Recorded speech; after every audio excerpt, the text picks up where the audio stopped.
చంద్రరావు గారి దగ్గరికి వెళ్తాను. వారి దగ్గరికి వెళ్లే ముందర మమతా బెనర్జీ ఏం మాట్లాడారో ఒక ఎలక్షన్ ర్యాలీలో చూద్దామండి. మమతా బెనర్జీ గారు ఆవిడ అన్నారు కాఫీర్స్ గురించి ఆవిడ మాట్లాడారో అది చూద్దామండి ఒకసారి. हमको जो मर्जी हो हम करेंगे. एक बात याद रखना, बीजेपी को मदद मत करो.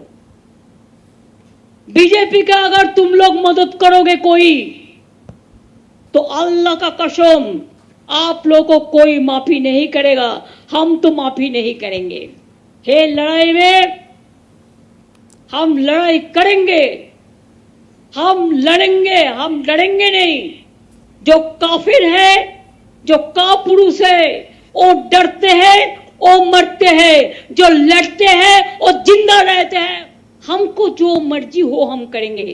एक बात याद रखना, बीजेपी को मदद. Doctor Shashidhar, hope it is right now. అది కరెక్ట్ గానే ఉందా? మీ సిగ్నల్ మాట్లాడచ్చా మీతోటి?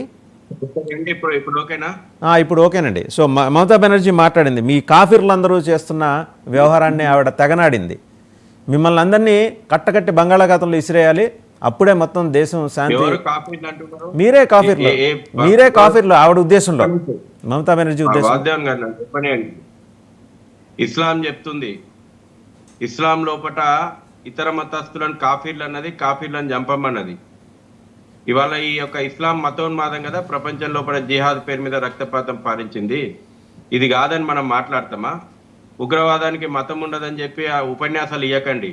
ఉగ్రవాదానికి మతం ఉంది, ఇస్లామిక్ మతోన్మాదం ఉంది. ప్రపంచ వ్యాప్తంగా ఉగ్రవాద సంస్థలు, నిషేధానికి గురైనటువంటి ఉగ్రవాద సంస్థలు మన లెక్క మాట్లాడుకుంటలేరు, అబద్ధాలు మాట్లాడుకుంటలేరు. ఓపెన్ గా చెప్తున్నారు, మేము అల్లా రాజ్యం కోసమే మేము తీవ్రవాదం చేస్తా ఉన్నాం, రక్తపాతం పారిస్తామని వాళ్ళ ఎజెండా స్పష్టంగా చెప్తున్నారు. మనకు అర్థమైతలేదు కదా, అదే దౌర్భాగ్యం కదా. ఈ దేశంలో ఉన్నటువంటి కుహానా సెక్యులరిజం ఇంకెంత నూరిపోస్తారు మీరు, ఇంకెంత నూరిపోయాలా? ఇవాళ 26 మందిని ఎందుకు చంపారు కాశ్మీర్ లోపల? హిందువులు కాబట్టి చంపారు. కల్మా చదవస్తుందా చదవరాదా అని టెస్ట్ చేసి చంపారు.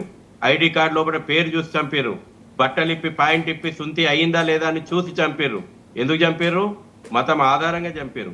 హిందువు కాబట్టి చంపారు. కులం అడిగి చంపలేదు. ఏ రాష్ట్రం నుంచి వచ్చినావని అడిగి చంపలేదు. ఏ భాష మాట్లాడుతున్నావని అడిగి చంపలేదు. నువ్వు హిందువా కాబట్టి నిన్ను చంపుతున్నామని చెప్పి చంపితే కూడా ఇవాళ అక్కడ భర్తలను కోల్పోయినటువంటి భార్యలు రోధించుకుంటూ వాస్తవాలు చెప్తుంటే మనకు మెదళ్ళకి ఎక్కలేదా మీకు? తండ్రులను కోల్పోయినటువంటి పిల్లలు చెప్తుంటే ఇంకా మెదళ్ళకి ఎక్కలేదా? ఎందుకు ఇవాళ అందమైనటువంటి ఉపన్యాసాలు ఇస్తారు? ఇవాళ భాయిచారా ఎక్కడుంది? భాయిచారా ఉంటే ఇవాళ కాశ్మీర్ లోపల మారణహోమం ఎందుకు సాగుతా ఉంది? ముర్షిదాబాద్ లోపల ఇవాళ వెస్ట్ బెంగాల్ లోపల ఇంతకుముందు మమత ఇచ్చింది కదా, ఆమె ఏమంటున్నది? కాఫీర్ల పైన యుద్ధం చేస్తారట. ఎవరు కాఫీర్లు అంటే? హిందువుల పైన యుద్ధం చేస్తారట. ఇవాళ ముర్షిదాబాద్ లో అదే అవుతుంది కదా. వక్ఫ్ బోర్డు చట్టం ముసుగు లోపల ఇవాళ వక్ఫ్ బోర్డుకు అమెండ్మెంట్ యాక్ట్ అయితే నిజంగా లాభపడేటువంటిది పేదలైనటువంటి ముస్లింలు. మరి హిందువుల ఆస్తులు ఎందుకు ధ్వంసమవుతున్నాయి?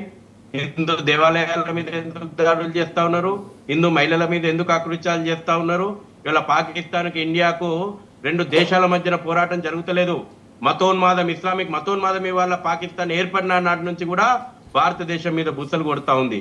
ఇవాళ అక్కడ ఉన్నటువంటి ఉప ప్రధానమంత్రి నిన్న ఏం స్టేట్మెంట్ ఇచ్చిండ్రు? అది కనబడతలేదా మీకు? ఉప ప్రధాని ఏం స్టేట్మెంట్ ఇచ్చిండ్రు? పాకిస్తాన్ నిన్న కాశ్మీర్ లో పోరాడినటువంటి వాడు స్వతంత్ర సమరయోధులట. పాకిస్తాన్ డిప్యూటీ ప్రైమ్ మినిస్టర్ ఇచ్చినటువంటి స్టేట్మెంట్ అది ఎందుకు చూపెడతలేరు మీరు? ఎవరు శాంతి కాముకులు అని చాలా మంది మాట్లాడుతున్నారు. ఇంతకుముందు మాట్లాడినటువంటి వాళ్ళు శాంతి కాముకులు ఎవరు? ఏం శాంతి చూపెట్టింది ప్రపంచం లోపల ఇస్లాము? చెప్పమనండి, ఒక ఉదాహరణ చెప్పమనండి.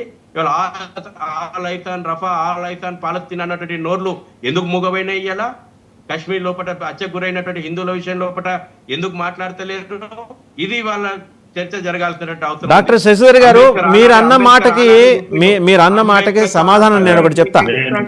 ఒక నిమిషం డాక్టర్ శశిధర్ గారు, ఒక నిమిషం. Doctor Shashidhar garu, kindly listen to me. Doctor Shashidhar garu, kindly listen to me. Doctor JP Rao garu ఒక్కసారి మాట్లాడతారు. వారు మాట్లాడింది ఒక విషయం చెప్తున్నా. ఆఫ్ఘనిస్తాన్ లో ఉన్న తాలిబాన్ ప్రభుత్వం మనకి బాసటగా నిలిచింది. You should notice that. Sir, doctor JP Rao garu మీరు మాట్లాడండి. ఒక్క నిమిషం ఏంటండి, పాలస్తీ అన్నట్టు ఇది మీ ఛానల్ ద్వారా చెప్పాలా? ఇవాళ విక్టిమ్ కార్డు ప్లే చేస్తారు, మానవత్వం చాటుకునేటందుకు ప్లే చేస్తా ఉంటారు. ఇవాళ నేను అడుగుతా ఉన్నాను, ఫస్ట్ గన్నులు పట్టుకొని వస్తారు, తర్వాత క్యాండిల్ పట్టుకొని సానుభూతి చేస్తారు. రేపు ఎల్లుండి మళ్ళీ అన్నాలు పంచుకుంటూ లేకపోతే ఆహారం పంచుకుంటూ శాంతి ప్రకటి